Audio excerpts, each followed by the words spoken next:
All right, so when we get to the alarm kill, all right, so this has to be done tactfully and delicately, right? As you guys already see from people's reactions when you tell them about the alarm research, right? It's something that kind of just blows their mind. They're like, what the fuck, right? So you have to do it in a manner in which that you remind them that it's not their fault, okay? Um, they're about to hear that they have essentially failed in protecting their families, right? You as a father, you as a boyfriend, husband, spouse, significant other, it's not something that you ever want to hear, right? So it has to be done in a delicate manner in which you remind them that it's not your fault, you didn't know, right? You need to make sure that you say that. You need to remind them that this isn't their fault because you didn't know, right? And you can tell them before I started getting into the research, I didn't know either because you guys didn't know until you saw the research, right? So you need to remind them of that, right? You need to ask them to take down their alarm. Okay. Now, when you take down their alarm, you need to put it back up if they don't buy at the end of the night. Or you ask them, do you guys like me to put it back up or leave it down? Okay. But you don't want to just leave it down. Okay. Okay.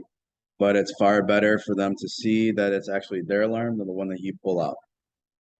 It's gonna be much more effective, I promise you. Your alarm kill will be much more effective if they see that their alarm is an ionization alarm. Okay. Now on the back, if it doesn't say ionization, it'll have an I that's in a triangle, or it'll say radioactive material. Okay, because ionization alarms use mercurium. Okay, so it's a radioactive material, right? All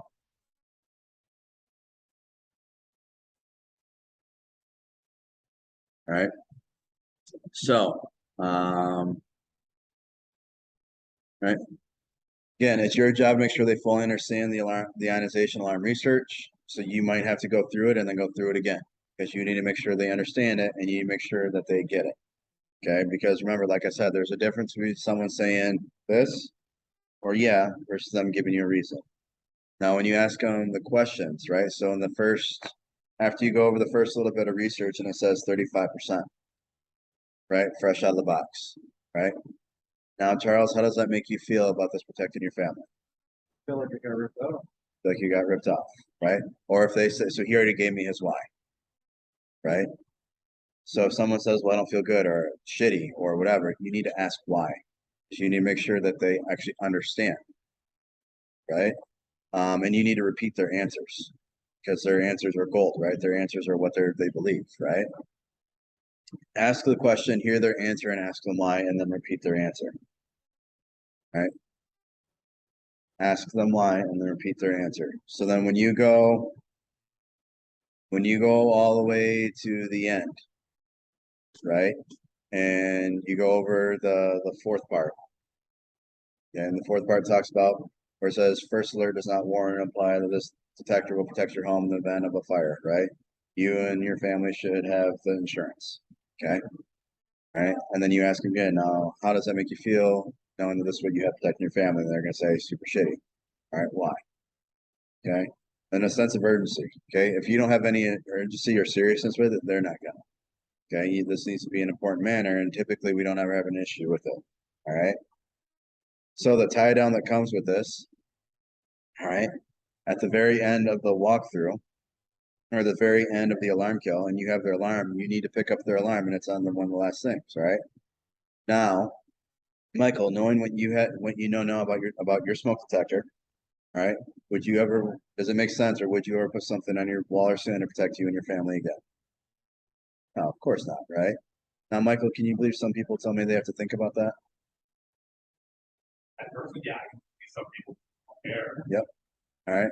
Sometimes people will say no, right? And now what did you just do with that right there? They just told you that it doesn't make sense to have this in their home. And they just told you, they just killed the think about it objection, right? Because they just said that they can't believe some people need to think about that. So you just eliminated that objection. Okay. Now, if they still tell you they need to think about it at the end, that's when you need to ask them, and we'll get into that here in a second. All right. Now, I'm not going to do the alarm kill. Again, we can practice that stuff later on, right? Um, but it's a sense of urgency and it's asking that tie down question. Okay. They need to believe it, and you need to ask them why. Right? Trying to think. All right, the car brake scenario. I know the car brake scenario is on there. All right, I know some people use it every time. Some people use it sometimes. Me personally, I never use it. So for those of you who utilize the car brake scenario, if you find it effective, keep utilizing it.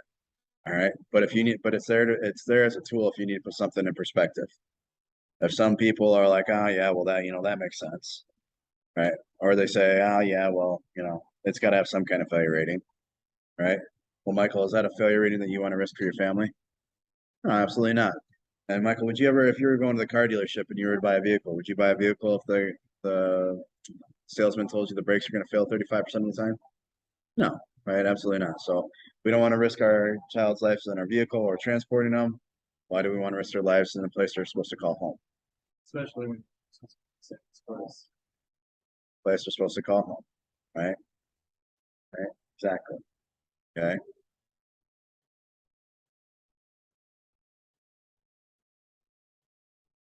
All right. So now after the alarm kill, we show them our network. Okay, you got to be excited and you got to be enthusiastic with it. If you're not excited about our network and its capabilities, are they going to be excited about the capabilities? It's really easy. Yeah. It's about the serious parts of this whole thing. So all you really have to do is start this off is they look at you, show you something that will work, and put the biggest smile on you. Right? Once you start it. Right. So when you ask them now, Charles, you want something that might work or something that will work? Name for it. I want Want to work. Fantastic. to. Pull up your kit and you start going through it. Right. But it's just that little clap and the little shooter McGavin finger gun, right? Right. It makes a world of difference, right? It brings that energy level back up. And now you can get them from being like feeling like crap to get them excited that there's something out there that's going to protect the family the way the family deserves to be protected. Right? Yesterday on one of my points, that was like key part. Right after I put explaining to show the regular standard smoke detector. Exactly. Sure. Yeah, yeah. Show you some. Please do it. Excited about it. And then match their energy, right? And then try and take it up one notch. Because now you're going to dictate the rest of it, right? So if they get excited about this, they're going to get excited about the walkthrough and seeing where it goes in their home. Okay, if they're not excited about the network, they're not going to want to do a walkthrough. One of the things I noticed with everybody I showed it to, when I pulled it out of the box, they're like, wow, that looks similar to what you're used to seeing in people's homes, but at the same time, they're like, that's different. And I was like, wait until I set it off. You're going to see all these lights going back and forth. Mhm. And I said, the greatest thing, you don't need Wi-Fi. It's all wireless. And they're like, wait, hey, anything extra? And these things are doing that. They're like, this is actually, they like the fact that it looked cool. And they're just throwing up because they didn't know the stuff that existed out there. And they're like, wow. So I was like, you guys just sold it just because you like the way it looked. There you go. I was like, okay, cool. There you go. All right. So excitement, enthusiasm, right? You find what they like. If they like the way it looks, imagine when they do the walkthrough and they put it up and they can actually see what it would look like on their ceiling. Okay. So you go through the network, just read the book. Okay. If there's more technical questions that they ask that you don't know the answer to, just remember it for the end when you do your call in and we can answer it for you. Okay. If it's a technical question, Like the radio. like the radio emitter, what it utilizes, what frequency it utilizes. Yeah. Yeah. Just say, hey, that's a great question. I don't know that off the top of my head, but I will give the office a call and make sure we get that answer for you. All right. That's how you approach that. Okay. Now when it comes to, is there a kid over there? Got one. Fantastic. So when you're doing this and you open it, all right. All right. So we have our smoke sensor. Okay. Point to everything that you're talking to them about. Okay. So our smoke sensor goes and da da da da da. Now for you guys, when you're explaining the smoke sensor, right? This is the heat resistor. All right, so this will go off if it's a fast flaming fire, right? For that fast explosive fire that doesn't emit a lot of smoke. All right, that's what that's designed for. Okay, so it's got the 360-degree view, right? Dual optic. Talk to him about the chamber and how easy it is to clean. All right, now for your guys' understanding, when it comes to cleaning these, you just have to put it in clean mode. All right, and this is something that we would teach you if you ever had to go clean it. All right, to put it in clean mode, you just press and hold for 15 yellow blinking lights, and then it puts it in clean mode. And then you can pop this out, leave it out as long as you want, rinse it, let it air dry, right? And then when it's air dried, you can pop it back in. You press the button one time and it'll put it back into the net. Okay, that's not something that you need to explain to every single customer because they don't need to know how to clean it right then and there. All you need to tell them is that you pop it out, rinse it, air dry, pop it back in. Right? Right? So you explain the smoke, you explain to them they go everywhere else, right? The heat sensor, right? So when you are going through the parts in the home that they could have a fire, you guys know what part I'm talking about? Like right before the second misconception, So it goes room by room, cause fire in each right? room. And at the end of that section, it asks you which room bothers you the most to catch on fire.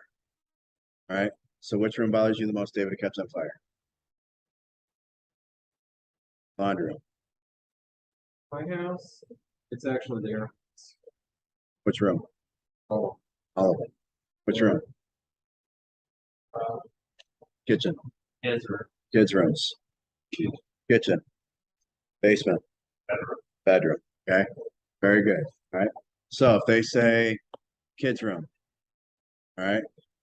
Well, Evan, we now have something that's going to go ahead and protect your kids' room the way you want to protect. All right.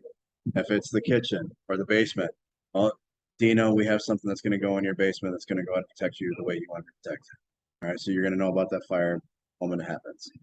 All right. So now you're reassuring them, you're telling them this part that they're worried about the most, we can protect. Okay. That's just a tool and a nugget for you to continue utilizing. What I like to do on that walkthrough sheet, when they tell me which room bothers them the most, I star it so I don't forget. Okay, so if Dino's gonna tell me his basement, guess which room I'm targeting the most? His basement. You tell me your kitchen, I'm referring to your kitchen 9 times out of 10. You tell me your kid's room, I'm referring to your kid's room 9 times out of 10. Okay, that's why you do those, and that's why you make those little notes, right? Because they're telling you what they're worried about. That's what you need to focus on. Okay, if he's focused on his children's rooms, why are you gonna put so much emphasis into somewhere else? Right? You tell him, right? So we're still gonna tell him we're gonna protect his garage, but you need to emphasize that we can protect the children. Right? Colt and Hold on, Grace. Grayson. Okay. Number 1. All right. All right. Getting better. All right. All right. So now we can go ahead and protect Colt and Grayson's room the way you want. Right. So that's why you remember, that's why we ask that question. Right? We don't ask that question just to ask the question. We ask it so we can help them and we can show them that we can help them. All right.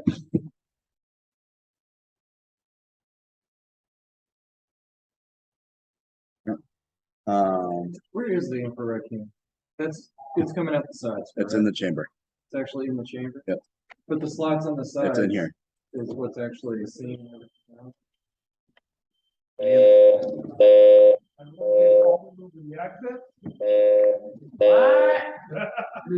So when you leave it in cleaning mode and you take the chamber out, it's going to let you know that there's a chamber missing. All right. So any questions on that?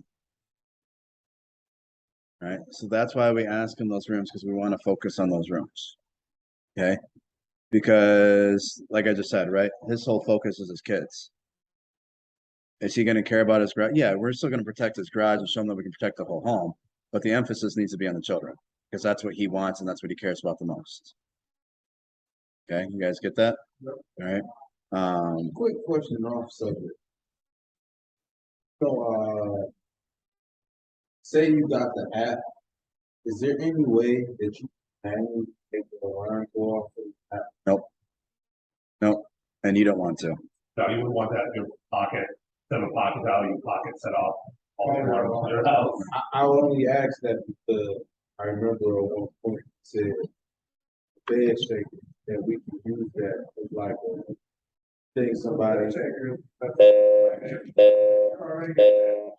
You think someone like we've had people call us because they're in bed or whatever. Something at the front door or something. And they just hit the bed shaker button. Right. All their alarms to the self-test, and then that's scares them. Right, that's why I was asking, like, I say you out of town, and look at camera. Like, this shit, Oh, yeah. and you like, boom, like, Or usually, so like if they have cameras already, like camera, they have an option. I mean, I was about to get AT, but I remember what I did, like, and those things, I think they call police and stuff. for you. Yeah, they automatically call that. That's what I kind of want, but if somebody, Every an time they accident, come to your house. like an accident. See, that's where I was at, that's the. Yep, but no, we don't want it to where people can set off the alarms from outside of their homes, right? Not that anyone is gonna hack it or we're worried about anything like that. So you don't want those capabilities, right? So smoke, the heat, we talk about the CO, right? And then you ask them where their CO sensors are at, how many they have. Right? Most of them say, well, I think they're in my ceiling, or they might say, I don't even have one. Right? Well, now you need to focus on how easily CO can kill you. Right? It's a silent killer for a reason, right?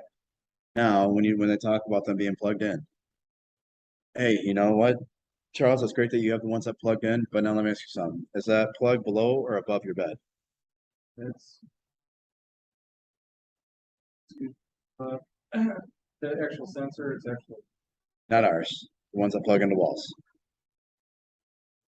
So the ones that plug into walls are typically going to be lower than the bed, right? Because wall outlets are usually pretty low. Okay. So now let's say you have a carbon monoxide leak and you don't know about it. Right. Now let's say you go to bed. You're going to be sleeping in carbon monoxide before it even reaches that detector. Right? I usually bring up some. Bring up the height of people's beds. Most people's beds are. Well, so when you go lay down, bang down in. Or you got something else like. Household bed.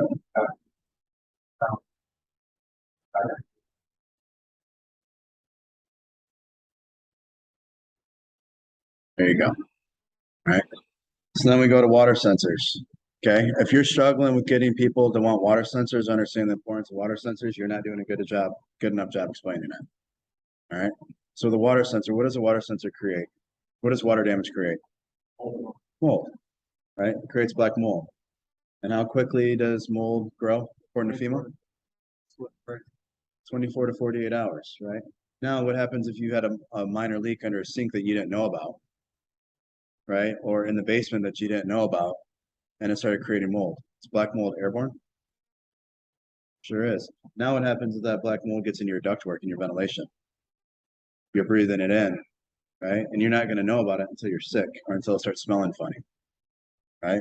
And now you got to pay a specialized company to come out and clean your whole house. And that's expensive. Okay. So that's why the water sensor is important. Not only that, there's tons of testimonials about water sensors that we have, right? You might not ever had a leak, but if they know someone who's had a leak, and if they give you someone who's had a water leak before, what are you asking them to do?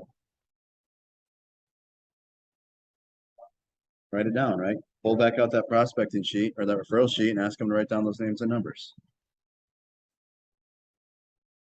Okay. That's why we do that. All right. And then we get to the bed shaker. All right. And this is my favorite part of the network, right? And it should be most people's favorite part. Why is this such a great part of the network? Wakes you up. Control center. Okay. From a firefighter's perspective, all right. You know how much easier it is when you can walk in a home and you can just listen for one sensor and that's going to tell you where the problem's at. Not only that, this tells you the direction in which to take to get out of your home. right? So when you're talking with a family, right? Let's say a family's got all wired in alarms, okay? And they all start going off. How do they know where their fire's at? Don't. So what happens if it's in the middle of the night, you got kiddos that you gotta go get and you take the wrong turn? No. Right? Not only that, you all watched that Amanda video, right? Imagine if they had a bed shaker. It's gonna keep going off in the hallway. Now, instead of wasting all that time opening up their door and trying to get out, they could have just gone, broken out, and gone to the windows and broke out the windows. Right? That's perspective. Okay, that's what the bed shaker can do, right? It's gonna let you know where the room of origin is at. It's gonna let you know which way to take to get out of your home. Okay, and it's gonna help the fire department. Okay, all right. Any questions on the bed shaker? When that goes off, I know that the work does the way that smoke is going or the fire is going. Just like, Like the travel path? yes. Yep. So if this one starts going off, okay, and they all start going off and you silence it. And now let's say the smoke has transferred to the kitchen or to another smoke sensor, that's gonna start going off too. But it won't trigger the entire system, start going off again. Yep. shut And off. you're gonna know that because it's gonna go on your app. So on the app, it's gonna say smoke detected in living room. Then I'll say smoke detected in master bedroom. That's gonna keep flowing and it's gonna tell you which way the smoke path is going. All right. So that's how that works. Any questions on that? All right. Now, when it comes to the first responder program and it comes to more prospecting, all right, when you talk about the emergency contacts, really it's like 7 or 6 because both the husband and wife are going to go on it, right? All right. Now, Michael, do you guys know your neighbors? Yeah. Do you like your neighbors? No? Would To you, be honest, do you think they would want to know if there was a fire in your Yeah. apartment? Right? Do you think they might try to help you if there's a fire in your Yeah. apartment? All right. So there you go. Right. I like it. I like wanted to see the couple, I like having. I like to take it safe. Oh, yeah. Yeah. All right. So there you go. Now you just got prospects. All right. So now when they say I don't know anybody, we'll go ahead and write down your neighbor's name and number. And me personally, if you're running an afternoon demo or a demo that gets over early enough in the evening and the family gets it, go knock on the neighbor's door. There's no rule that says that you can't do that. Right. And that's just a potential prospect for you. Right. So if I got it in my home and when you guys sold it to me and I would tell you to go, I volunteered apartment, right? I'm gonna tell you, yeah, that's Josh over here, go knock on his door and let him know what you guys are doing. I think it's awesome. Right? And just let him know that, hey, your neighbor, I just went over to a fire prevention, he's upgrading his fire alarm system. He wants you guys to be emergency contacts, so if there's a fire in his home, you guys are gonna know. All right, and now I'm just gonna show you guys, is that something you guys agree to? And they'll say yes. Great, I'm just gonna show you the app, show them what it looks like. Now, will this be something that you'd be interested in seeing? What do you think they're gonna say? Yeah. Right? So that's how you can start rolling the first responder program, and that's how you can use it as prospecting. Right? Your neighbors are gonna be your first savior. They're the ones right next door to you. Right? They're the ones who are gonna get to you the quickest. Okay, so utilize that for you guys as a safety advisor, utilize that as a tool for you guys for more prospects. Right? Any questions on the network? Okay. So then just so everyone understands, all right, they operate off of radio frequency and they utilize a microprocessor that Texas Instruments designs. Okay, so that doesn't need Bluetooth, that has nothing to do with Bluetooth. Okay, the only thing it needs Wi-Fi for is just to send that emergency contact. That's it. Yeah, that's the only thing that Wi-Fi is. Okay. The rate of rise, 15 to 20 degrees in less than 2 minutes, but it's also the fixed temperature, right? CO sensors. So these are all technically dual purpose because they can all detect that fast flaming heat. That does not mean a CO sensor goes in place of a heat sensor. The heat sensor still needs to go in areas of the kitchen, attic, right? The CO sensor should be in a hallway. Okay. There should be 1 per floor per code. All right, code states 1 per floor. All right. Yeah. 15 to 20 degrees in 2 minutes or less. All right. Some of that 200-foot radius. Okay, so these can reach up to each other 200 feet. Okay. The range of the smoke detector. Yep, 50 feet. So it's 200 radius, it's 400 diameter. So 200 radius is how they The- connect to each other. Yeah, so I could throw this one 200 feet away and it'll connect to this one. Also be careful when, like attached garages. and stuff. Uh, just because their Wi-Fi might not be that strong, maybe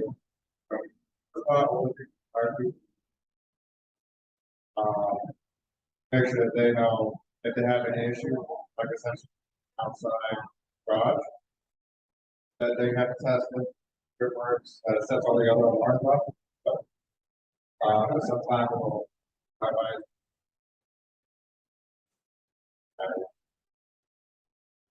That's still good. Yep. So if you go in the app and it says something like 1 week or it's showing a low battery, it's just the Wi-Fi connection out there's poor. All right, and it's an easy, super easy fix. All right, and if you have a customer that ever calls you about it, just refer them to me or Dino, and we can fix it real easy for them.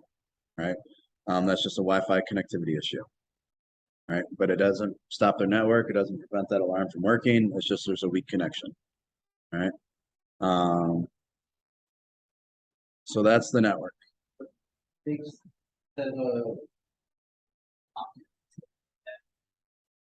It's a dual optic, so it utilizes 2 optic sensors instead of 1. Just the standard. Yep, very good. So the biggest key thing from when you're going over the network is you're emphasizing that we can protect the room that worries them the most. It's the biggest thing when it comes to it. All right. And you can, and that's what you ask them too, right? That's a pretty good peace of mind, isn't it? Right. So then we get to the walkthrough, right? So you go over the network, right? The energy is a little bit higher, right? When it comes down to it, it's right? So now I've shown you everything you need about OmniShield except for where they go and how they can get them. So if you guys want to start in your master bedroom, if you lead the way, I'll follow. You have to get up and take action, right? So as you're saying that, right? So we'll start in the master bedroom and you just go, right? Don't sit there and just keep reading from the book. You know what part's coming, right? So let's go ahead and start in the master bedroom. You guys lead the way, I'll follow. And you just start walking. They're going to get up and start walking with you. They will, right? The husband needs to grab the smoke sensor. Okay. So that way the wife gets the clipboard, the husband gets a sensor. When you're going through all the questions, you're asking them to read the question. Then you're repeating the question and their name. After Charles gives you the answer, you're going to ask his wife the same question because you want both their answers. All right. You're not focusing on just one person. You're letting them both have input because they're making this decision together. Right. If you feel like you're singling just one out, that's it. Okay. Any questions? All right. All right. So make sure you walk around the house. All right. This also shows them how much time it's going to take to escape. Okay. You've just been sitting in one room for an hour and a half, hour and a half. Right. This allows them to get up and walk around and see how big their home actually is. Right. And not only that, you guys can point other stuff. Right. If you guys see daisy chaining, right? Daisy chaining is just joining 2 electrical extension cords together. Right. That's a no-no. Okay. They need to use an extension cord that's rated for it. So if they need a bigger extension cord, suggest that they go get a bigger extension cord because that's a fire waiting to happen. Okay. If you see people with space heaters plugged in that aren't being used, unplug it. Right. All right. Build the passion of the products to those people. All right. You need to create a fire in every room. So when you're asking the questions, you're not just asking the question. You're literally building a fire in each room for that family to see. Okay. When the parents say it's a great job to protect Colt and Grayson's room, you know, all right, great job, Evan, great job, Carrie, protecting Grayson and Colt. Give them a high five. Right? Give them kudos for wanting to protect their kids. Okay. Optimum protection. Remember, you're the expert. Okay. You're not asking them where they would want one. You're telling them where to go and why it's going there. All right. And then after that part, you're having them put up. All right. So Charles, this is where we're gonna go ahead and hang your smoke sensor, and you have Charles physically put it up on the ceiling as close as you can. All right. So now they're seeing it there. All right. All right. All right. And then when you're done, as you're going through their home, right?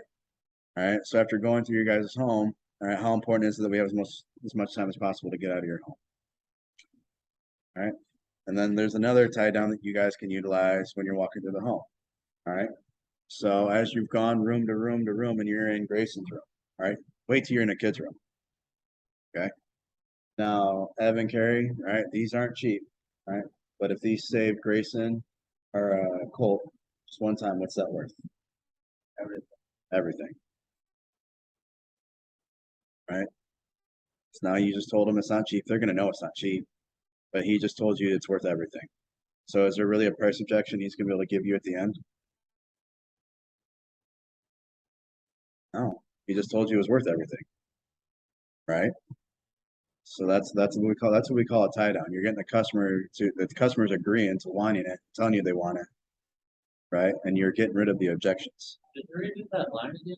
It's a- All right. So Evan, Carey, now these aren't gonna be cheap, but if they save Colt or Grayson just one time, what's that worth to you? Thank you. All right. If you're having issues with getting people to wanting optimum protection, it's your walkthrough. If you can get people on levels 1, 2, or levels 2 and 3, but you can't get them an optimum, it's your walkthrough.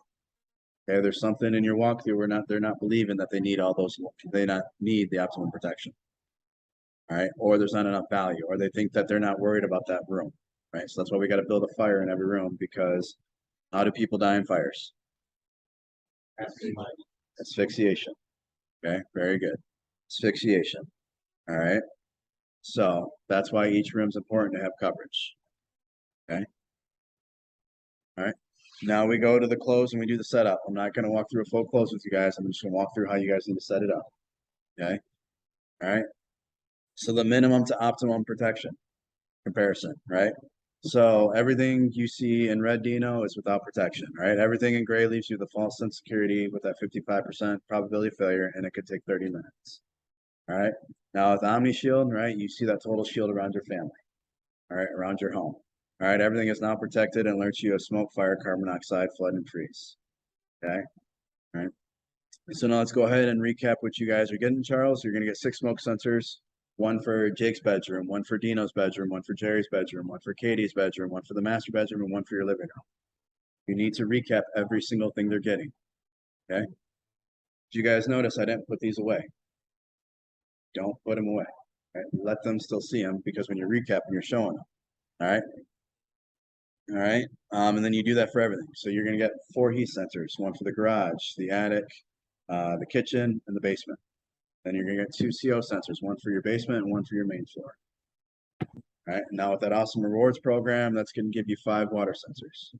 All right, water sensors that we can put by our water heater, our laundry room, just start naming places, right?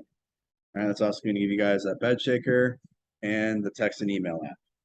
All right, so you guys will be monitored 24/7, no fees. All right. So you just recapped everything they're getting so they understand it. All right, and then you go through the 3-level close.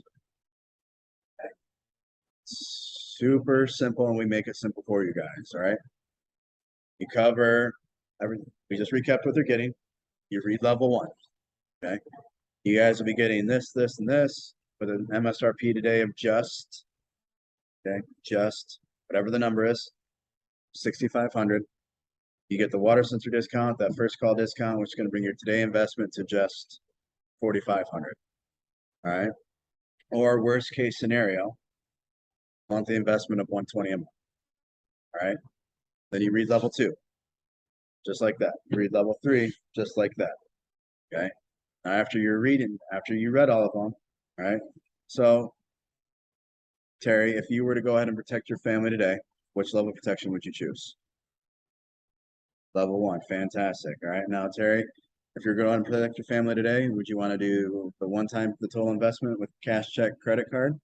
Or would you want to take advantage of our family program and do the monthly investment? All All right, fantastic. Terry, can we go ahead and welcome you guys to the Omni Shield family for just 120 a month? All right, there you go. Shake his hand. All right. Now, if you're showing them this, all right, don't tell the customer, say worst case scenario 120. Okay. Don't tell the customer that I can probably get that much cheaper, because then what do you think they're going to ask for? Something cheaper. You're setting yourself up for your first objection, and you don't need to, right? In your mind, you know you can do it because we can help them out with that, but you don't need to tell them that. Let them pick, right? Now, let's say Terry says, well, level 2, all right, and he wants to do the monthly investment. All right, now Terry, just so I know, you want to do the monthly investment for level 2. Well, Terry, if I can get that level 1 for that level 2 monthly investment price, would you want to go ahead and do level 1? They're probably gonna say, yeah, absolutely. All right, let me just give Brandon or Katie a call. Let me just give my manager a call, and we'll see what they can do for you. I'll just get some numbers. And you just pick up and you call.